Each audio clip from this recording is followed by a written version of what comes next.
नमो अरिहंताणं नमो सिद्धाणं नमो आयर्याणं नमो वज्रायाणं नमो सर्वसाहुनं मंगलं भगवान् वीरो मंगलं भजमुरली मंगलं कुन्दकुन्दाद्यो जननिधनोऽस्तु मंगलम् सर्वमङ्गलमाङ्गल्यं सर्वकल्याणकारकं प्रधानं सर्वधर्माणां जयं जयतु शास्त्रम् मोक्षमार्गस्य नेतारं वित्तारं कर्मभूषिता ज्ञातारं विश्वतत्त्वानां वन्दे तत्त्ववन्तु। तत्वार सूत्र ग्रंथ 5वें अध्याय की चर्चा अपनी चल रही थी। 24 नंबर के सूत्र की चर्चा कल अपनी हो गई थी। आज आगे की चर्चा करते हैं। पुद्गल द्रव्य की चर्चा करते हुए पुद्गल का स्वरूप क्या है तो सूत्र आया था स्पर्श रस गंध वर्ण बनता है पुद्गल। ये पुद्गल का स्वरूप है, मतलब जिसमें स्पर्श रस गंध वर्ण पाए जाते हैं उसे पुद्गल कहते हैं। इसके बाद पुद्गल द्रव्य की क्या क्या पर्याय होती हैं तो उसके संदर्भ में शब्दबंध वाला जो सूत्र है 24वें नंबर का वह आया था, जिसके अंतर्गत पुद्गल द्रव्य की जो विभिन्न पर्याय हैं उनकी चर्चा ली गई थी। अब यहाँ पे 25वें नंबर का सूत्र आया है जिसमें पुद्गल के भेदों की चर्चा की जा रही। पुद्गल कितने प्रकार का होता है, ठीक, तो 2 प्रकार का पुद्गल होता है, उसकी चर्चा 25वें नंबर के सूत्र में। प्रश्न क्रमांक 221 फुटनोट, चलिए फुटनोट ले लेते पहले। 220 नंबर के पृष्ठ पे नीचे फुटनोट है। सच्चा सुख तो इच्छाओं के अभाव में है, इच्छाओं की पूर्ति में नहीं, क्योंकि हम इच्छाओं की कमी अर्थात आंशिक अभाव में आकुलता की कमी प्रत्यक्ष अनुभव करते हैं। अतः यह सहज ही अनुमान किया जा सकता है कि इच्छाओं के पूर्ण अभाव में पूर्ण सुख होगा ही। यदि यह कहा जाए कि इच्छा पूर्ण होने पर समाप्त हो जाती है अतः उसे सुख कहना चाहिए, यह कहना भी गलत है, क्योंकि इच्छाओं के अभाव का अर्थ इच्छाओं की पूर्ति होना नहीं वरन इच्छाओं का उत्पन्न ही नहीं होना है। इच्छा संबंधी पूरा विवेचन छोटे से फुटनोट में कि इच्छा ही वास्तव में दुख का मूल कारण है। इच्छाओं की पूर्ति भी वास्तव में सुख का कारण नहीं है, क्योंकि इच्छाओं को पूरा करने के चक्कर में तो इच्छाएं कभी भी अंत होने वाली, ये ऐसा गड्ढा है जो कभी भी भरने वाला नहीं। अपन जितना भी भरने का प्रयास करेंगे वो कभी भी भरने वाला नहीं है। तो इच्छाओं की पूर्ति में भी वास्तव में सच्चा सुख नहीं है, इच्छाओं के अभाव में वास्तव में सुख की प्राप्ति होती है। और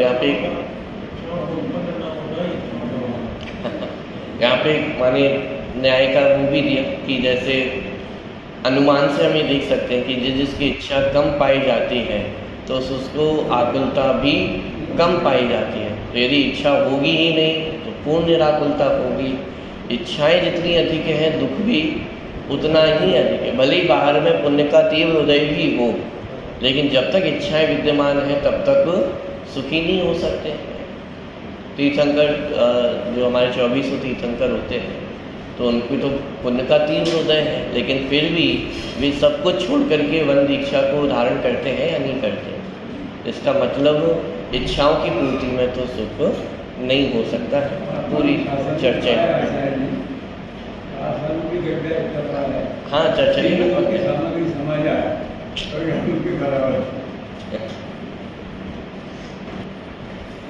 चलिए विषय की ओर आगे बढ़ते हैं। 221 नंबर का प्रश्न है, 25वें नंबर का सूत्र।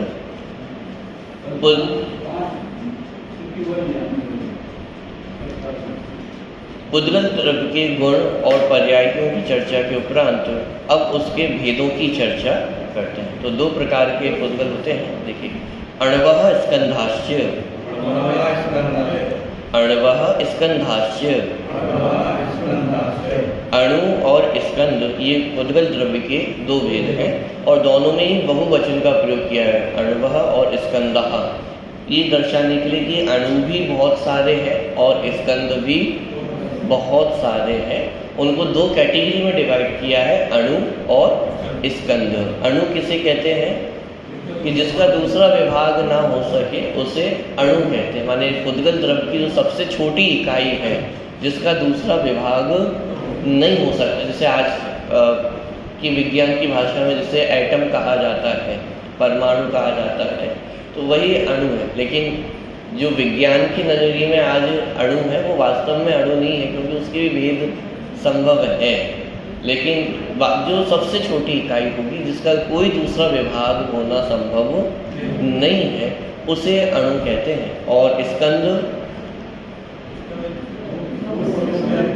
दो या दो से अधिक अणुओं से मिलकर के जो पुद्गलों की रचना होती है उसे स्कंद कहते हैं। तो सबसे छोटा स्कंद कौन सा होगा?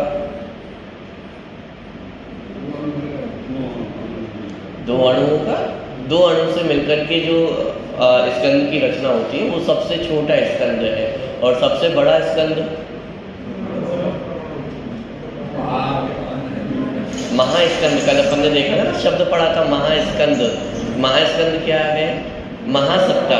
पूरे विश्व को यदि मिलाकर के देखा जाए, पूरे तीनों लोगों में, तो ये क्या है? महास्कंद है। उसमें आकाश द्रव्य, इसलिए आलोकाकाश को नहीं लेंगे क्योंकि फिर उस आलोकाकाश में तो स्पर्श रसगंध है, पुद्गल द्रव्य तो तीन लोक में ही है, तो इसको भी अपन लेते हैं, ये महास्कंद है। तो इस प्रकार से यहाँ सबसे छोटा स्कंद दो परमाणु वाला और सबसे बड़ा महास्कंद पूरे तीन लोग को मिला ली है, तो ये पूरा महास्कंद बन जाता है। और इसके बीच के परमाणु, जैसे परमाणु है तो परमाणु कितने होते हैं?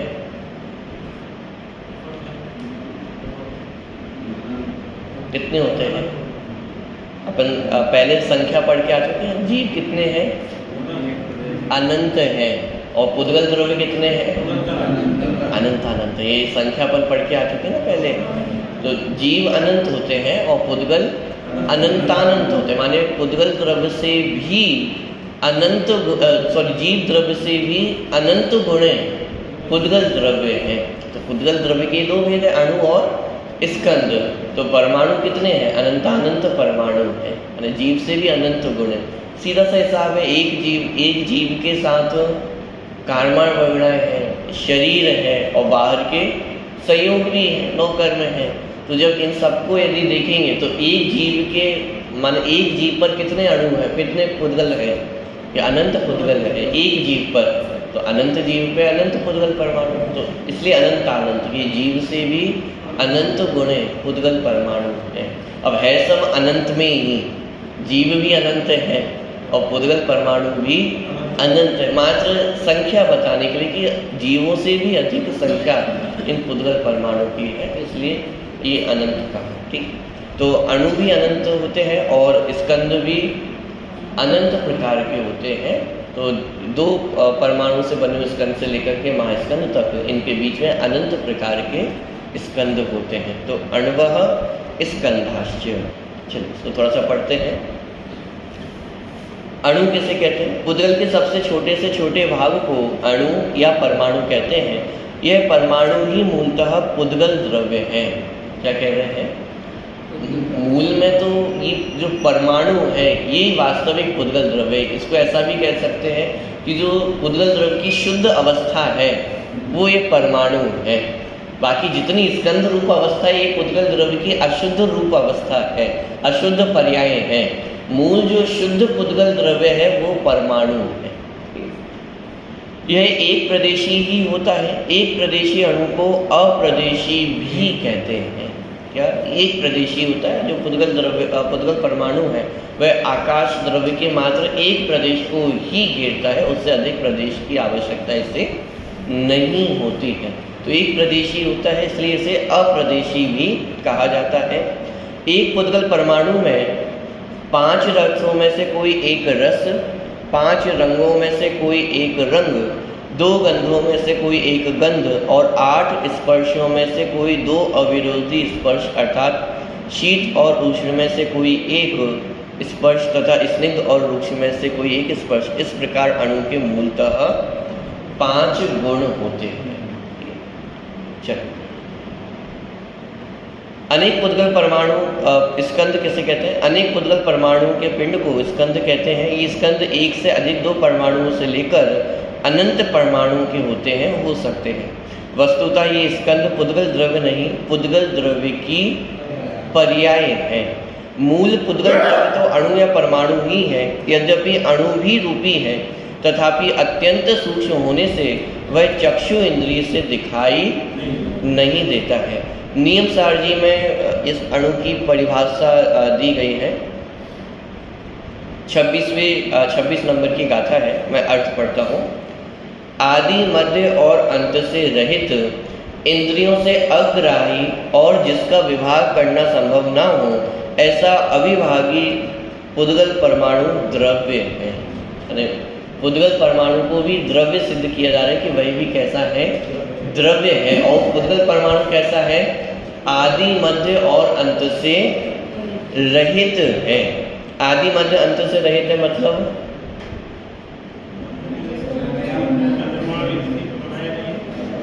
जिसका दूसरा विभाग ही नहीं हो सकता है। और उसका हम क्या आदि कहें और क्या मध्य कहें और क्या अंत कहें? क्योंकि आदि मध्य अंत कहेंगे तो भी उसमें भेद खड़ा हो जाएगा। जैसे 3 बालक हों, 3 बच्चे हों किसी के, तो उसमें तो एक छोटा है, ये मझला है, ये सबसे छोटा है, ऐसा भेद किया जा सकता है। लेकिन जिसका एक ही बच्चा हो, वही बड़ा है, वही छोटा है और वही मझला है। ऐसे ही परमाणु में भी माने उसका कोई दूसरा विभाजन तो संभव है ही नहीं। तो फिर उसी में जिसका ना कोई आदि है, ना मध्य है और ना अंत। इसे इस भाषा में भी कह सकते हैं कि वो परमाणु की ही वही आदि है, वही मध्य है और वही उसका अंत है। जो उसकी आदि है वही उसका अंत है, वही उसका मध्य है। इस भाषा में भी कह सकते हैं। और इस भाषा में भी कह सकते हैं कि परमाणु का ना कोई आदि है, ना मध्य है और ना अंत है, क्योंकि वो सबसे छोटी इकाई है। उस सबसे छोटी इकाई का फिर आदि मध्य अंत नहीं हो सकता है। तो जिसका ना आदि है, ना मध्य है और ना अंत है, इंद्रियों से अग्राही है। जो परमाणु होता है वह इंद्रियों से भी अग्राही होता है। स्पर्शन, रसना, ग्रहण आदि इंद्रियों से उसे देखा या जाना नहीं जा सकता है। स्पर्शन इंद्रिय के माध्यम से उसे स्पर्श नहीं किया जा सकता है। रसना इंद्रिय के माध्यम से चखा नहीं जा सकता है। तो इस तरह 5 इंद्रियों पे घटित कर लेना। ये 5 इंद्रिय से जो परमाणु है वह कैसा है?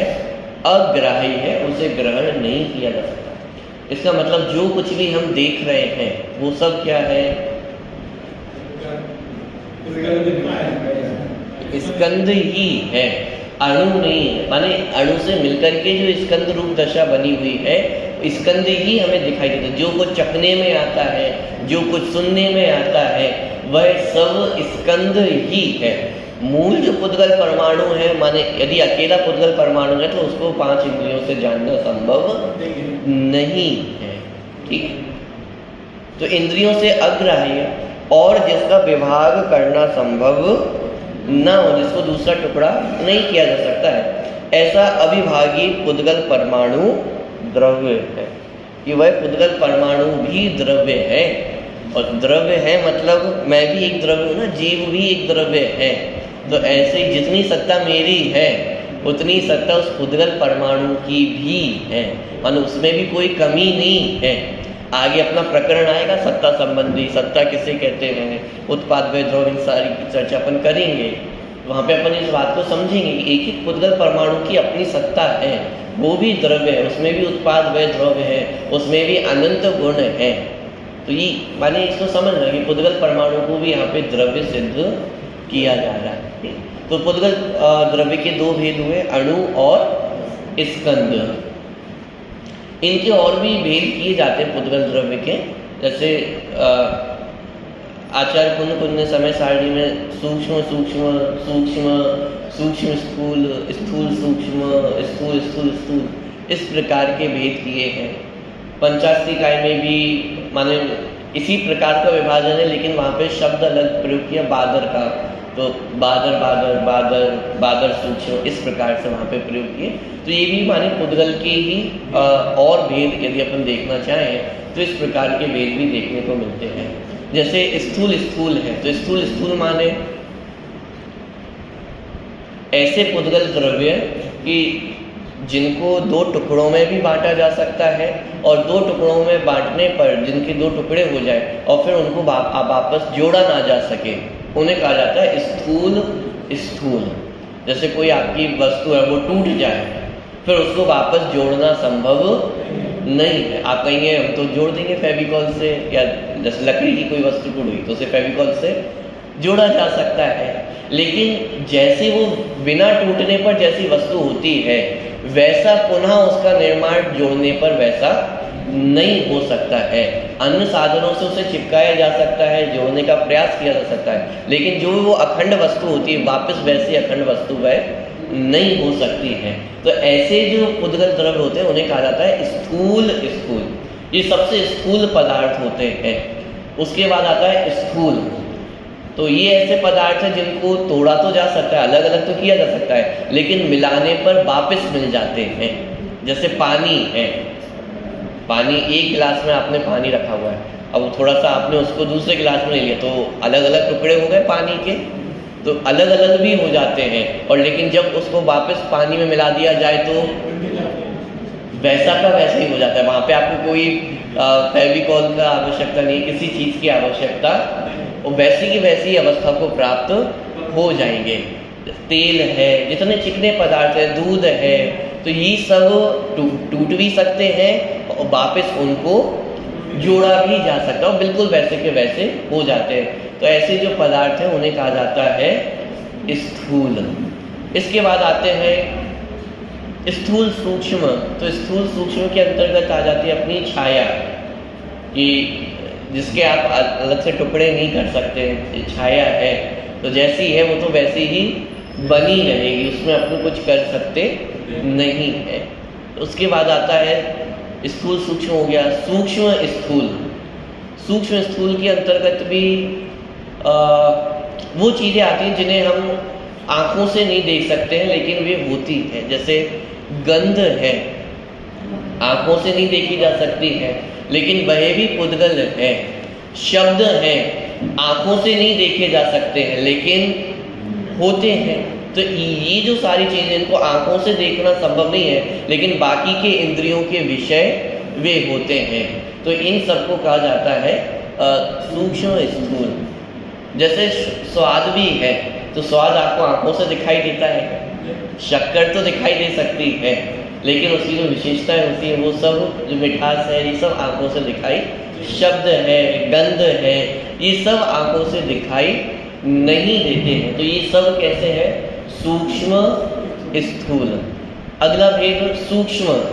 सूक्ष्म में जितनी कार्बन वर्गणाएं हैं, ये जो आँखों से भी दिखाई नहीं देती हैं लेकिन बाकी के 4 इंद्रियों के विषय भी नहीं बनते हैं, ऐसी कार्बन वर्गणाएं, ये सब सूक्ष्म पुद्गल द्रव्य है। और सूक्ष्म ये पुद्गल परमाणु है, ये वह सबसे जो सूक्ष्म अवस्था को प्राप्त है, सब सूक्ष्म तो वह पुद्गल परमाणु। तो इस प्रकार क्या समझ नहीं आया मुझे क्या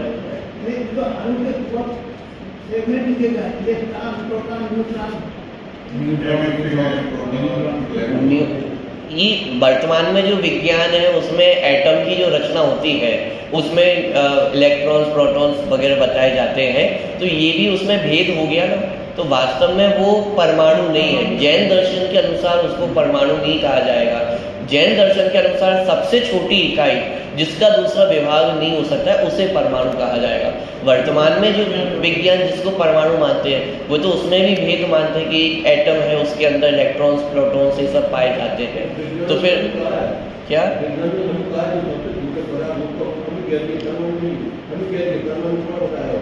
अब जो भी विज्ञान के नज़रिए से आप उसको देखें, लेकिन आज भी विज्ञान में जिसको अणु कहा गया है, परमाणु भी जिसे कहा गया है, वो भी जैन दर्शन के अनुसार वास्तव में अणु नहीं है। ठीक, क्योंकि अणु वास्तव में हमारे क्षेपण ज्ञान का विषय है ही नहीं। 5 इंद्रियों के ज्ञान का विषय भी नहीं है और अन्य कृत्रिम साधनों से भी वो परमाणुओं को जानना देखना संभव नहीं है। तो जो आज विज्ञान जहाँ परमाणु तक पहुँचा हुआ है वो भी वास्तव में परमाणु नहीं है। और ये तो विज्ञान की माने ट्रेडिशन ही रहता है। आज विज्ञान जहाँ तक पहुँच गया है उसको वो सर्वथा सत्य तो वो भी नहीं मानते हैं। वो भी अपने लिए गुंजाइश रखते हैं कि आगे और भी कोई शोध खोज होगी, इस शोध खोज का विषय है, आगे और कोई शोध खोज होगी, फिर उसको हम स्थापित कर देंगे, पुरानी जो खोज है उनको निरस्त कर दिया जाता है। तो ये तो विज्ञान के नज़रिए ऐसा होता है कि आगे बढ़ने का उनका तरीका होता है। तो वर्तमान में जहाँ तक वो परमाणु तक पहुँचे वास्तव में वो भी परमाणु नहीं। जैन दर्शन के अनुसार तो जो सबसे छोटी इकाई है जिसका दूसरा विभाग नहीं हो सकता है। और यहाँ तो लिखी है कि 5 इंद्रियों के माध्यम से उसे जानना संभव नहीं है। ये 5 इंद्रियों से जानना संभव नहीं है, किसी की सहायता से जान सकते हैं या अन्य कृत्रिम साधनों से भी उस परमाणु को जानना संभव नहीं है। कुल मिलाकर के वह हमारे सक्षम ज्ञान का विषय नहीं बन सकता है केवल ज्ञान के आधार से। कि आपको कैसे पता कि परमाणु होता है? कि केवल ज्ञान के आधार से हम ये जानते हैं कि परमाणु होता है। ठीक, चलिए अगले सूत्र की ओर आते हैं। 2 प्रकार के पुद्गल पुद्गल द्रव्य होते हैं, अणु और स्कंद। अब ये प्रश्न खड़ा हुआ कि इन अणु और स्कंदों की रचना कैसे होती है। तो अणु और स्कंदों की उत्पत्ति का नियम। अब इन अणु स्कंद रूप पुद्गलों की उत्पत्ति का नियम बताते हैं। 26वें नंबर का सूत्र, भेद संगातेभ्यः उत्पद्यन्ते। भेद संगातेभ्यः उत्पद्यन्ते। देखिए क्या कह रहे हैं, भेद से, संघात से और भेद संघात से उत्पन्न होते हैं। बहुवचन का प्रयोग है, 2 चीजें नहीं, भेद और संघात, लेकिन बहुवचन इसका मतलब कोई और वस्तु भी है, तो इन दोनों को मिलाकर के बनेगा भेद संघात। तो अणु और जो परमाणु है उनकी रचना कैसे होती है? भेद से भी होती है, संघात से भी होती है और भेद संघात से भी होती है। अभी क्या है, संघात माने होता है जोड़। तो जितने भी अणु है, जितने भी स्कंद है, कि उनकी रचना कैसे होती है? कि संघात से होती। जब कोई 2 पुद्गल परमाणु आपस में मिलते हैं तो क्या होती है? स्कंद की रचना होती है।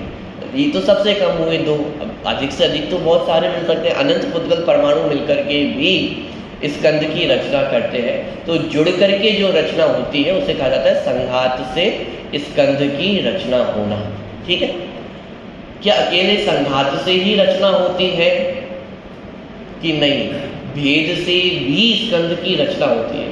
भेद से कैसे स्कंद की रचना होती है? कि जब कोई वस्तु टूटती है तो भी तो टूटने पर भी वो वस्तु क्या बची हुई है? स्कंद ही तो बची हुई है, और इससे भी स्कंद की रचना होती है। अब किचन में तो जितनी चीज़ें बनाते हैं वो सब मूलतः भेद से ही कर रहे हैं। सब्जी आए तो सब्जी को हमने बनाया तो वो भी भेद करके नए स्कंद की रचना हुई है। तो माने भेद के माध्यम से भी स्कंदों की रचना होती है। शिल्पकार होता है, कोई मूर्ति बनाता है, तो मूर्ति कैसे बनाता है? एक पत्थर है, अब उस पत्थर में से भेद करता जा रहा है, छिलाई करता जा रहा है, हटाता जा रहा है, हटा करके वो माने भेद कर करके वो एक स्कंद की रचना होती है। तो माने अकेले जोड़ करके ही रचना हो ऐसा नहीं है, भेद के माध्यम से भी स्कंदों की रचना होती है। भेद संघात माने जोड़ करके रचना होना, और भेद माने तोड़ करके टुकड़े टुकड़े कर करके रचना होना। तो भेद से भी स्कंद की रचना होती है, संघात से भी स्कंद की रचना होती है। और एक है भेद संघात की, जिसमें भेद और संघात दोनों की आवश्यकता होती है। जैसे बहुत स्थूल उदाहरण अपन देखें कि जैसे रोटी अपन बनाते हैं तो पहले आटे को पानी के माध्यम से जोड़ा जाता है और फिर एक एक लोई बनाने के लिए उसे तोड़ा भी जाता है। यानी रोटी बनाने के लिए आपको उसको जोड़ना भी पड़ेगा और फिर उसको अलग करना तोड़ना भी पड़ेगा। माने इस प्रकार की जो प्रक्रिया होती है, तो भेद और संघात दोनों के माध्यम से स्कंद की रचना होती है।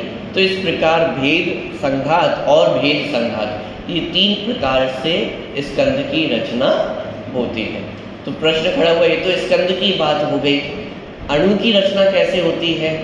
देखिए अगले नंबर का सूत्र 27वें नंबर का, भेदाद अणु। भेदाद अणु, ये अणु की रचना भेद से होती है, संघात से क्यों नहीं होती है? क्योंकि जहां जोड़ने जाएंगे वो तो स्कंद बन जाएगा, और परमाणु को तो मात्र एक ही अणु की आवश्यकता है, उससे अधिक नहीं चाहिए। तो इसलिए भेद के माध्यम से ही अणु की रचना होती है। तो आप ही कहेंगे ये रचना की बात है, उत्पत्ति की बात है, तो इस प्रकार परमाणु की उत्पत्ति होती है, माने द्रव्य की रचना होती है, यही कहना चाह रहे हैं यहाँ पे। ये वास्तव में पुद्गल द्रव्य की उत्पत्ति के सूत्र नहीं है, या पुद्गल द्रव्य को बनाने के सूत्र नहीं है कि कैसे पुद्गल द्रव्य को बनाया जा सकता है। जो पुद्गल द्रव्य है उन्हीं के माध्यम से उनकी वैभाविक पर्याय स्कंदों की रचना कैसे होती है, तो पर्याय की बात है मूलतः कि स्कंद रूप पर्याय की रचना कैसे होगी, तो भेद से, संघात से, भेद संघात से। अब जो स्कंद है उसकी वापस अणु रूप दशा कैसे प्राप्त होगी, तो वो भेद के माध्यम से अणु रूप दशा प्राप्त होती है। ये अवस्थाओं की बात है, पर्यायों की बात है, मूल द्रव्य की बात यहाँ पे नहीं है। मूल द्रव्य तो ना उत्पन्न होता है और ना नष्ट होता है। यदि कुछ नष्ट होगा भी तो वो स्कंद नष्ट होगा, स्कंद माने पर्याय है, तो वो पर्याय नष्ट होती है। लेकिन उस स्कंद में जितने पुद्गल परमाणु हैं, एक एक पुद्गल परमाणु की सत्ता अनादि काल से है, अनंत काल तक रहेगी, वे कभी भी नष्ट नहीं होते। ये तो आज का विज्ञान भी तो इतना स्वीकार करता है कि एनर्जी को कभी भी बनाया नहीं जा सकता है, उसको नष्ट नहीं किया जा सकता है। क्या होता है, मात्र उसके फॉर्म चेंजेस होते हैं, उसका रूप बदलता है, लेकिन जितनी एनर्जी है वो उतनी ही एनर्जी रहती, ना वो घटती है ना बढ़ती है। तो इतना तो विज्ञान भी स्वीकार करता है। तो वही बात जैन दर्शन तो कब से अनादि काल से कहता हुआ आ रहा है कि इस जगत में कोई भी द्रव्य ना बनता है ना नष्ट होता है, मात्र अपने पर्यायों को बदलता है। ऐसे ही पुद्गल द्रव्य भी, जितने पुद्गल द्रव्य हैं उतने ही पुद्गल द्रव्य, कोई नया पुद्गल परमाणु बनता नहीं है, कोई नया पुद्गल परमाणु नष्ट नहीं होता है। जितने पुद्गल परमाणु हैं उतने ही पुद्गल परमाणु हैं, मात्र उनका परिवर्तन होता है, उनकी पर्याय बदलती है, स्कंद रूप हो जाती है, स्कंद से वापस परमाणु रूप हो जाती है। जैसे अपनी त्रैकालिक शाश्वत जो रचनाएं होती है, जैसे सुमेरु पर्वत आदि हैं, ये सब शाश्वत रचना है, अनादि काल से अनंत काल तक रहेंगी। तो क्या ये सदा वैसी की वैसी रहती है? एक जैसी दिखाई देती है, लेकिन उसमें रहने वाले जो परमाणु हैं उनमें भी निरंतर परिवर्तन चल रहा है, उनमें भी उत्पाद व्यय चल रहा है। शाश्वत है, लेकिन शाश्वत होने पर भी उनमें परिवर्तन निरंतर चलता है। उनमें भी परमाणुओं का परिवर्तन होना, नए परमाणु आना, पुराने परमाणु का बिखर जाना, और ये सब उनमें भी चलता रहता है। लेकिन उसके बाद भी वह रचना वैसी की वैसी बनी रहती है, इसलिए उन्हें शाश्वत रचनाएं कहते हैं। लेकिन शाश्वत होने पर भी, अकृत्रिम होने पर भी उनमें परिवर्तन तो निरंतर चलता रहता है। परिवर्तन भी है, परिवर्तन के बावजूद भी वह वस्तु वैसी की वैसी बनी रहती है। चलिए, तो भेद संघातेभ्य उत्पद्यन्ते, ये स्कंदों की बात हुई कि भेद के माध्यम से, संघात से और भेद संघात से स्कंदों की रचना होती है, और अणु की रचना भेद से ही होती है। चलिए इसको थोड़ा सा पढ़ते हैं। स्कंदों के टूटने को भेद कहते हैं। भिन्न भिन्न परमाणुओं या स्कंदों के मिलकर एक हो जाने को संघात कहते हैं। दो परमाणुओं के संघात से दो प्रदेश वाला स्कंद उत्पन्न होता है। दो प्रदेश वाले एक स्कंद और एक अणु के संघात से या तीन अणुओं के संघात से तीन प्रदेश वाला स्कंद उत्पन्न होता है। इसी प्रकार दो दो प्रदेश वाले दो स्कंदों के संघात से या तीन प्रदेश वाले एक स्कंद और एक अणु के संघात से या चार अणुओं के संघात से चार प्रदेश वाला स्कंद उत्पन्न होता है। इस प्रकार संख्यात, असंख्यात, अनंत और अनंतानंत अणुओं और स्कंधों के संघात से उतने उतने प्रदेशों वाले स्कंद उत्पन्न होते हैं। इसी प्रकार संख्यात आदि परमाणुओं के स्कंदों के भेद से 2 प्रदेश आदि के स्कंद उत्पन्न होते हैं। किन्हीं के भेद से और किन्हीं के संघात से यानी भेद संघात दोनों से भी स्कंदों की उत्पत्ति होती है। इस प्रकार यह सुनिश्चित हुआ कि स्कंदों की उत्पत्ति तो संघात से, भेद से और भेद संघात इन तीनों से होती है, परंतु अणु की उत्पत्ति तो भेद से ही होती है, संघात या भेद संघात से नहीं होती। क्यों? अणु की उत्पत्ति संघात से भी नहीं हो सकती है, क्योंकि यदि संघात होगा तो वह तो स्कंद बन जाएगा, और भेद संघात से भी नहीं होती है। मात्र भेद करेंगे तो ही अणु की रचना होगी, और भेद भी कौन करेगा? कोई करने धरने वाला नहीं। तो पुद्गल द्रव्यों का स्वयं ही स्वतंत्र परिणमन निरंतर चलता रहता है, कोई कुछ इसमें करने वाला नहीं। ये तो बहुत स्थूल जो स्कंद है और फिर उनको आपस में जोड़ करके हम ये कहते हैं कि हमने कुछ रचना कर दी है, लेकिन वास्तव में एक एक पुद्गल द्रव्य में, एक एक पुद्गल परमाणु में स्वयं की योग्यता है।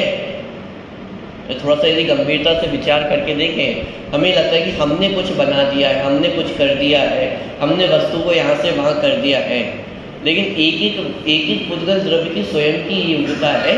सब में क्रियावती शक्ति नाम की योग्यता है या नहीं है?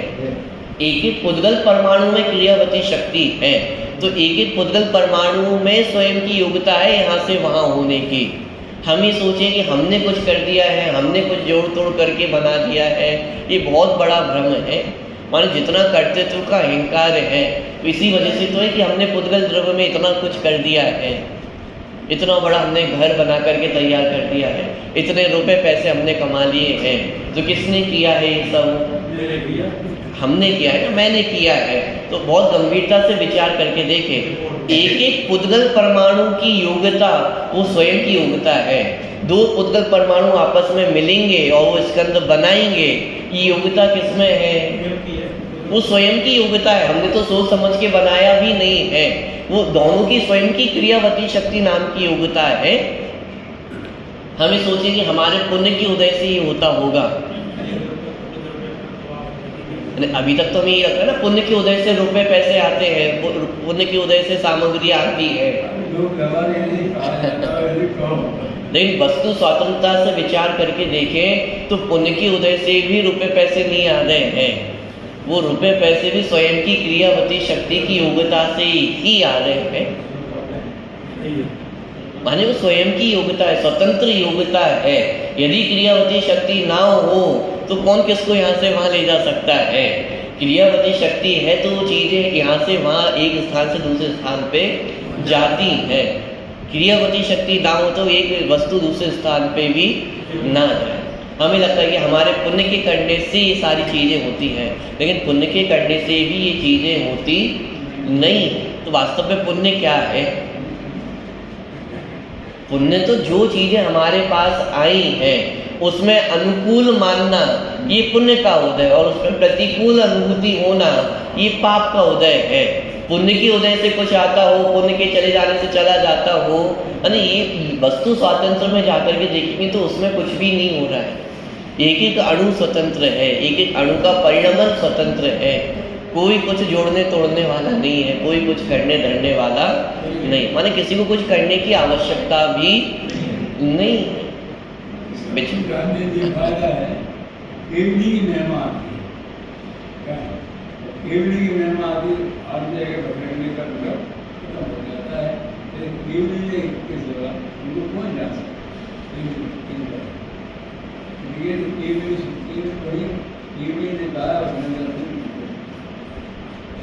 माने विचार करके देखें, जैसे यदि हम ये मानते हैं कि पुण्य की उदय से वस्तु आ रही है, तो पुण्य की उदय से चक्रवर्ती को 6 वर्ग की जो 6 खंड की संपत्ति है वो सब उनको एकत्रित हुई।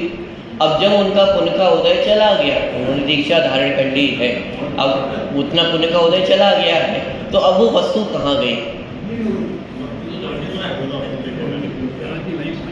वस्तु तो सब वही की वही रहेगी ना। जैसे चक्रवर्ती, वो अपनी 6 खंड की संपत्ति छोड़ करके जा रहे हैं, इतने घोड़े इतने हाथी छोड़ करके जा रहे हैं, तो छोड़ते होंगे तो क्या करते होंगे?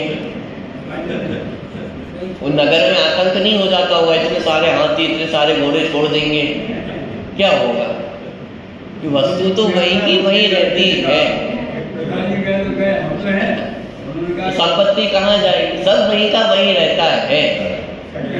माने पुण्य के उदय से कुछ आ जाता हो, पुण्य का उदय चला जाए तो कुछ चला जाता हो, ऐसा नहीं है। स्वयं की क्रियावती योग्यता है।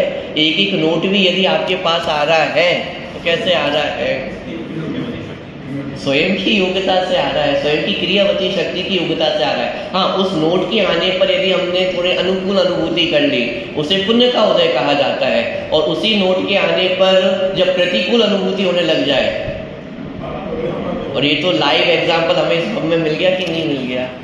जब नोटबंदी हुई थी तो जब वही नोट आ रहे थे नोटबंदी से पहले, तो वही नोट हमें पुण्य का उदय लग रहा था, और जब वही नोट नोटबंदी के बाद आ रहे थे तो हिसाब इनसे कैसे छुटकारा मिले, जितने हैं वही ठिकाने नहीं लग पा रहे थे, तो वही पाप का उदय लगने लग गया। तो वस्तु तो वही की वही है, अपनी अनुभूति उसमें अच्छी लग रही थी, वो अनुकूल उदय माने उसको पुण्य का उदय कह देते हैं। वही उसी में प्रतिकूल अनुभूति होती तो उसे पाप का उदय कह देते हैं। लेकिन वो जो पुद्गल परमाणु है जो वो आ जा रहे हैं, नोट क्या है तो स्कंदी की पुद्गल परमाणु की रचना है। वो नोट किसी दूसरे व्यक्ति से आप तक आया, ये उस नोट की स्वयं की योग्यता है। और नोट में भी अनंत पुद्गल परमाणु है, एक एक परमाणु की स्वयं की योग्यता है, स्वयं की क्रियावती शक्ति है, तब जाकर के वो नोट उधर से चल करके यहाँ तक आता है। अब इसमें हम अपना कर्तृत्व का अहंकार कर लेते कि साहब मैंने किया है, माने बहुत माने जितना अहंकार है वह सब यही छोड़ करके जाने का मार्ग है। ये किसका अहंकार करे? कौन क्या ला सकता है, कौन क्या छोड़ सकता है? एक एक अणु की स्वयं की योग्यता है, स्वयं की शक्ति है, आने की जाने की, वेद संघात, ये सब स्वयं से हो रहा है, कोई कुछ करने वाला नहीं है।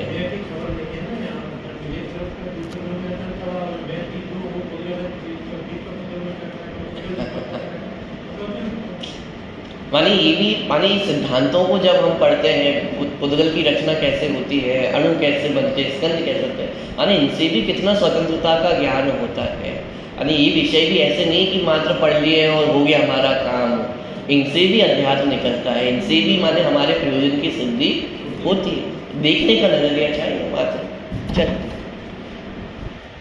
तो वेद के माध्यम से अणुओं की सिद्धि, अणुओं की रचना होती है। एक और सूत्र अपन ले लेते हैं 28वें नंबर का, फिर उसका प्रकरण थोड़ा सा बदलेगा। चाक्षुष स्कंद वर्ण वाला होने पर भी, रूपी होने पर भी अत्यंत सूक्ष्म होने से अणु तो चक्षु इंद्रिय के माध्यम से देखने में आता ही नहीं है, पर अनंत परमाणु के पिंड होने पर भी अनेक स्कंद चक्षु इंद्रिय के देखने में नहीं आते हैं। माने जो कुछ हमें देखने में आता है वो तो स्कंद है ही, लेकिन ऐसे अनंत स्कंद हैं जो हमें आंखों से देखने में भी, अणु तो देखने में आते ही नहीं है, लेकिन स्कंद भी इतने सूक्ष्म होते हैं कि वो हमें आंखों से देखने में नहीं, जितने हमें देखने में आ रहे हैं तो बहुत स्थूल स्कंद है। जो स्कंद चक्षु इंद्रिय के माध्यम से देखने में आवे उन स्कंदों को चाक्षुष स्कंद कहते हैं, और जो स्कंद चक्षु इंद्रिय के माध्यम से देखने में नहीं आवे उन स्कंदों को अचाक्षुष स्कंद कहते हैं। यहाँ एक प्रश्न है कि अचाक्षुष स्कंद चाक्षुष कैसे बनते हैं। इस प्रश्न का उत्तर अगले सूत्र में दिया गया है, जो इस प्रकार है। भेद संघाताभ्याम चाक्षुषः, भेद और संघात दोनों से स्कंद चाक्षुष बनता है, अर्थात चक्षु इंद्रिय का विषय होता है। माने कोई स्कंद है और जो अभी अचाक्षुष है, माने जो हमारे आंखों का विषय नहीं बनता है, तो अब वह हमारी आंखों का विषय कैसे बनेगा कि भेद और संघात के माध्यम से वह हमारे चक्षु इंद्रिय का विषय बनता है। जब उसमें और परमाणु आते हैं, कुछ जाते हैं, तो इस प्रकार से जब स्कंद की रचना होती है तब जाकर के वह हमारे इंद्रियों का विषय बनता है। ठीक, वस्तु स्थिति यह है कि अनंतानंत परमाणु के समुदाय से निष्पन्न होकर भी कोई स्कंद अचाक्षुष होता है और कोई स्कंद चाक्षुष होता है। औदारिक शरीर रूप स्कंद चाक्षुष है और उससे अनंत गुणे परमाणु वाले कार्मय शरीर रूप स्कंद चाक्षुष नहीं है। अब देखो यहाँ पे चाक्षुष अचाक्षुष में ये भी भेद नहीं है कि जितने अधिक परमाणु होंगे तो वह चाक्षुष हो जाएगा। औदारिक शरीर में कम परमाणु है लेकिन तब भी वह चाक्षुष है, और कार्मर शरीर में अधिक परमाणु है लेकिन फिर भी वह चाक्षुष नहीं है। तो संख्या का अंतर नहीं है कि अधिक संख्या होगी तो वो आंखों से दिखाई देने लग जाएगा, कम संख्या वाले स्कंद भी आंखों से दिखाई दे सकते हैं और अधिक संख्या वाले परमाणु वाले स्कंद भी आंखों से दिखाई ना दे, ऐसा भी हो सकता है। बात यह है कि सूक्ष्म परिणमन वाले स्कंद का भेद होने पर भी कभी कभी वह अपनी सूक्ष्मता नहीं छोड़ता, इसलिए उसमें अचाक्षुषपना ही बना रहता है। वस्तुतः बात यह है कि अकेले भेद से स्कंद चाक्षुष नहीं होता, अपितु भेद और संघात से स्कंद चाक्षुष बनता है।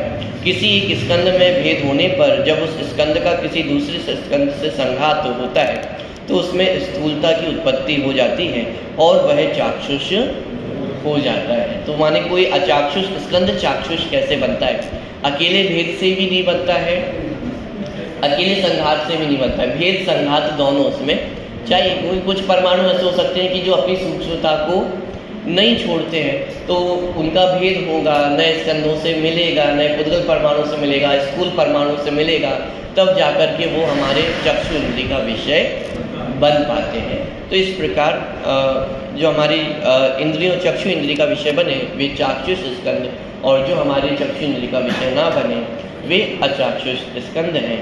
इस प्रकार ये चर्चा पूरी है। थोड़ा सा और अगले पेज पे भी बचा है, अब उसको अगले उसमें अपन पढ़ेंगे। अभी की चर्चा पे है।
तुझे लोकालो तो